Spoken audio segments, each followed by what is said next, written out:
सबसे पहले मैं जानना चाहूँगा क्या खास है, थोड़ा सा आपके बारे में, बिफोर मैं आपसे और सवाल करूँ, थोड़ा सा अपने बारे में बताइए प्लीज़। मैं बेसिकली बिलोंग उत्तराखंड से करता हूँ और मुंबई में मुझे 10 या 11 साल कंप्लीट हो चुके हैं। मैं कई सारी फिल्मों में जुड़ा हुआ हूँ, डिस्ट्रीब्यूशन से मेरा कैरियर चालू हुआ है, जिसमें कई सारी मूवी की है मैंने, डिस्ट्रीब्यूशन में एग्जीबिशन भी किया है कई सारी फिल्मों का। और मराठी इंडस्ट्री में मैं मतलब 2 साल से काफ़ी एक्टिव हूँ। इससे पहले मेरी मतलब total 5 Marathi film as an producer आ चुकी है, जिसमें व्हाट्सअप लव थी, थोड़ी हिंदी में थोड़ी सी मनमानियाँ थी, हिंदी की एक और मूवी थी शॉर्टकट रोमियो थी, बेरीज बाजा बाकी थी, डोम थी, मिसू मिस थी, और अभी 22 जनवरी को जो मूवी आ रही है पीटर आ रही है। ओके, पीटर के बारे में जानना चाहूँगा। पीटर एज एन प्रोड्यूसर, क्या जब मेकर कोई फिल्म बनाने के लिए किसी प्रोजेक्ट का हिस्सा बनते हैं, जैसे आप मराठी इंडस्ट्री की बात कर रहे हो, क्या खास था पीटर में जो आप इस प्रोजेक्ट का हिस्सा बने? पीटर एक्चुअली ये कहानी जब अमोल जी मेरे पास लेके आए थे स्टोरी को, तो मैंने मूवी देखी और मुझे मूवी बहुत पसंद आई। तो जनरली मैंने जितनी मराठी फिल्में की हैं और जितनी हिंदी फिल्में डिस्ट्रीब्यूशन में या प्रोड्यूस में की हैं, तो वो सब बड़े स्टार कास्ट की फिल्में की हैं। बट इस मूवी में कोई स्टार कास्ट नहीं था, बट इसकी कहानी बहुत अच्छी है, स्टोरी बहुत, कंटेंट बहुत अच्छा है, क्योंकि कंटेंट जो है एक बकरे और एक लड़के की कहानी है फ्रेंडशिप की। तो मुझे कंटेंट बहुत पसंद आया और मराठी इंडस्ट्री हमेशा से कंटेंट के ऊपर चलती है, तो मुझे भी लगा कि मेरी कंपनी को ऐसी फिल्म की बहुत ज़रूरत है। तो मैंने इस फिल्म को फिर अमोल जी को बोला ठीक है मैं आपके साथ इस फिल्म को प्रोड्यूस करता हूँ और प्रेजेंट करता हूँ। बच्चों को लेके वैसे भी बहुत कम फिल्में बनती हैं, विद ऑल ड्यू रिस्पेक्ट। क्या आप मानते हैं एक नई शुरुआत है, बहुत बहुत मुख्तलिफ, अगर आप देखेंगे 100 फिल्मों में से मुश्किल से आप 1 या 2 फिल्में भी बच्चों के लिए खास जो बनाई जाती नहीं है, में क्या कहना है? बच्चों का कंटेंट हमेशा से मेरे हिसाब से तो बहुत यूनिक रहता है, क्योंकि बच्चे जो होते हैं जो माँ बाप को थिएटर में लेके आते हैं, तो मुझे लगता है कि बच्चों के ऊपर बहुत मूवी बननी चाहिए। जो हमारे इंडिया में भी बच्चों के ऊपर मूवी बनी है वो काफ़ी चली है, काफ़ी अप्रिशिएट भी हुई है। और हॉलीवुड में जो फिल्में बनती है आप देखो, मतलब सारी एनिमेटेड फिल्में बच्चों के ऊपर ही होती हैं, तो सबसे ज़्यादा कलेक्शन उन्हीं का होता है। तो मुझे भी लगता है कि हमारे इंडिया में जो बच्चों के ऊपर मूवी बननी चाहिए और ज़्यादा से ज़्यादा उनको मतलब अच्छे कॉन्टेंट होने चाहिए, मतलब बच्चों की कहानियों को लेकर। जब मैं बच्चों की फिल्मों की बात करता हूँ, तो जो सरकार की तरफ से पूरी जो संस्था चलती है चिल्ड्रन जिसके चेयरमैन मुकेश खन्ना साहब रह चुके हैं पहले, अब शायद कोई और है, क्या आपको लगता है उनको भी आके सपोर्ट करना चाहिए इस तरह की फिल्मों को? मुझे लगता है डेफिनेटली उनको सपोर्ट करना चाहिए। खुद वो इतने बड़े लेजेंड हैं और इतना सारा काम उन्होंने किया है, अगर वो इसको सपोर्ट करेंगे तो हम जैसे जो मेकर्स हैं जो ऐसा कोशिश कर रहे हैं अच्छा कंटेंट बनाने के लिए, हमको बहुत सहयोग मिलेगा। मुझे तो लगता है कि उनको डेफिनेटली सपोर्ट करना चाहिए। फिल्म के ट्रेलर में जब हम देखते हैं एक बकरे की, एक बच्चे की जो दोस्ती है, फ्रेंडशिप है, एक अलग तरह की मोहब्बत दिखाई गई है, लेकिन साथ में एक कुर्बानी जो करी जाती है, आप दिखाते हैं सीन होता है जहाँ पे बकरे को बलि दी जा रही है बकरे की। इस बारे में क्या कहना चाहेंगे? क्या आपको नहीं लगता कि थोड़े विवाद आ जाएंगे? मुझे नहीं लगता है कि इसमें कुछ विवाद होना चाहिए, क्योंकि आप जब इस मूवी को देखोगे तो आपको खुद समझ में आ जाए कि ये कहानी एक दोस्ती के ऊपर है। हमने दोस्ती किसी के साथ भी हो सकती है, चाहे वो जानवर हो, कुछ भी हो, मतलब। तो जब आप मूवी देखोगे तो इसका जवाब मुझे लगता है आपको अच्छे से मिल जाएगा सर, कि ये कंटेंट मतलब क्या कहना चाहते हैं हम लोग। मुझे नहीं लगता कि कुछ विवाद होना चाहिए इसके ऊपर। क्या चैलेंजिंग रहा आपके लिए जब इस वक्त आप इस पूरे प्रोजेक्ट पे काम कर रहे थे? मेरे लिए चैलेंजिंग तो ऐसा फ्रैंकली बताऊं तो कुछ रहा नहीं, बहुत नॉर्मल था, जैसे मैं सारी फिल्में करता हूं। क्योंकि इसके जो डायरेक्टर हैं अमोल जी बहुत सिंपल इंसान है, उनके साथ काम करके बहुत इजी गोइंग है, मतलब कोई डिफ़िकल्टी नहीं होती। जैसे बहुत सारी फिल्मों में मैं जब मेकरों के साथ काम करता हूँ तो सबके अपने अपने बहुत सारे ओपिनियन होते हैं। तो हम दोनों ने बैठ के पहले से ही प्लानिंग किया था कि हम लोग इस मूवी को इस तरह से प्लानिंग करेंगे, ऐसे ऐसे करके मार्केट में इस मूवी को लाएंगे। और बस थोड़ा बहुत हुआ था कि अभी राइट में जो टाइम चल रहा है, कोरोना का टाइम चल रहा है, सिनेमा हॉल इतने नहीं ओपन हुए, बट मुझे उम्मीद है कि हमारी फिल्म से लोग उसको देखें, लोग जाएं, और सिनेमा वालों को भी इससे मतलब उनका भी सपोर्ट, हमें उनका सपोर्ट करना चाहिए। मेरा कहने का मतलब है कि आज उनको, हमारे मेकरों को ये सपोर्ट की बहुत ज़्यादा जरूरत भी है। मैं आमिर खान साहब की बात करूं या मैं और शबाना जी की बात करूं, मैं नंदिता दास की बात करूं, ये सब वो लोग हैं जो हमेशा से बच्चों को लेके फिल्मों की बड़ी हौसला अफजाई करते हैं। क्या आपको लगता नहीं है कि उनके लिए खास स्क्रीनिंग रखना चाहिए कि आए आप देखें और इस फिल्म मैं तो डेफिनेटली चाहूँगा कि वो लोग, अगर हम लोग बिल्कुल कोशिश करेंगे, उनको अप्रोच भी करेंगे, और वो लोग आते हैं तो हमारे लिए बहुत बड़ी बात है। बट आप किस तरह से अप्रोच की जाए, कैसे वो आए, उसके ऊपर अभी वर्कआउट हम लोग कर रहे हैं। अच्छा, फिल्म थिएटर में रिलीज कर रहे हैं, इसकी कोई खास वजह? उसका खास वजह क्या है कि मेरी जो लाइफ है पूरी एग्जीबिशन से ही शुरुआत हुई है, डिस्ट्रीब्यूशन से शुरुआत हुई है। मैंने बहुत नज़दीकी से सिनेमा घरों को देखा है। तो as an producer, as an distributor, मेरी यही कोशिश थी कि मैं इस फिल्म को पहले सिनेमा में लाऊं और उसके बाद किसी OTT प्लेटफॉर्म में सैटेलाइट के साथ वर्कआउट करूं। तो एज एन मतलब cinema, as an exhibitor, distributor, मैं चाहता था कि फिल्म सिनेमा में ही पहले आए। क्या कहना चाहेंगे ऑडियंस से, क्यों वो आए और इस फिल्म का हिस्सा बने? मैं चाहता हूं कि लोग 22 जनवरी 2021 को सिनेमा घर में आए। वो इसलिए आए कि आप जब मूवी देखोगे तो कहीं ना कहीं ये मूवी आपको अपने से कनेक्ट करेगी, क्योंकि फ्रेंडशिप के ऊपर एक लड़के की, एक 10 साल के लड़के की कहानी है जो किस तरह से उसकी लाइफ में एक बकरे की एंट्री होती है और कैसे कैसे उसकी लाइफ में मोड़ आता है। तो आप डेफिनेटली, मतलब मैं चाहूँगा कि लोग आएँ और इस मूवी को देखें। और मुझे लगता है कि जब वो थिएटर में आएंगे इस टाइम पे, अगर वो देखेंगे तो उनको जो भी वो थिएटर का टिकट का जो प्राइस होता है वो पैसा वसूल तो उनका हो जाएगा, इतना मुझे मालूम है।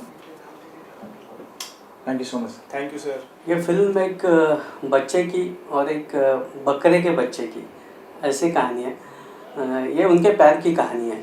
जैसे आपने मासूम फिल्म देखी होगी तो उसमें एक माँ का और बच्चे का जैसे प्यार है, उस तरह ये दिखाने की हमने कोशिश की है। वैसे मैं आपसे ये समझना चाहूँगा, क्या जैसे आपने कहानी बताई, क्या खास होगा इस फिल्म के अंदर? खास मतलब हम लोग जनरली देखते हैं कि हर फिल्म में लड़का लड़कियों का प्यार दिखाया जाता है या फिर मतलब लव स्टोरी, सिर्फ लव स्टोरी होती है। यहाँ पे तो एक जानवर की और एक बच्चे की प्रेम कथा हम लोग ने दिखाई है। अच्छा, कहीं आप ये भी दिखाते हैं कि एक बच्चे को प्रेम है और फिर कहीं उस बच्चे की बलि चढ़ जाती है, तो वो कितना इंटरेस्टिंग हुआ आपके लिए वो शूट करना, कैसा रहा एक्सपीरियंस? एक्चुअली शूट करते वक्त सब लोगों के आंखों में पानी आ रहा था, क्योंकि उस बच्चे में और उस बकरे के बच्चे में एक भाईचारा हो गया था, एक दूसरे के वो भाई बन चुके थे। और इतना होने के बाद वो जब वो बच्चे के सामने वो बकरे को काटा जाता है तो जो उसकी हालत होती है, एक्चुअली सीन देखकर ही आजू बाजू के लोगों के आंखों में पानी आ गया था। कास्टिंग बहुत इंपॉर्टेंट मायने रखती है किसी भी फिल्म की। इस पूरी स्टार कास्ट को आपने कैसे आप लेके आए? क्या पीटर के लिए, जो पीटर तो हालांकि उस बकरे का नाम है, लेकिन जो जिस बच्चे ने जो किरदार निभाया है या बाकी के लोग हैं, उनको आपने कैसे चुना कि मुझे इस किरदार के लिए ये शख्स चाहिए? एक्चुअली जो फिल्म में कॉन्सेप्ट है कि बकरे की बलि देना, ये देना, तो जहाँ मैंने शूट किया उस एरिया में, उस एरिया के आजू बाजू के एरिया में ये ज़्यादातर चलता है। तो मुझे वो फिल्म में ना कोई स्टारकास्ट नहीं चाहिए था, क्योंकि जो कैरेक्टर्स है वो उस कैरेक्टर के नाम से फिल्म रिलीज़ होने के बाद जाना चाहिए, ये मेरा मोटिव था। तो मुझे उसमें वो अथेंटिक वो करने के लिए या फिर वो आर्ट फील देने के लिए मुझे वही की सब कास्टिंग चाहिए थी, वही की लैंग्वेज चाहिए थी, ताकि फिल्म एकदम अथेंटिक लगे।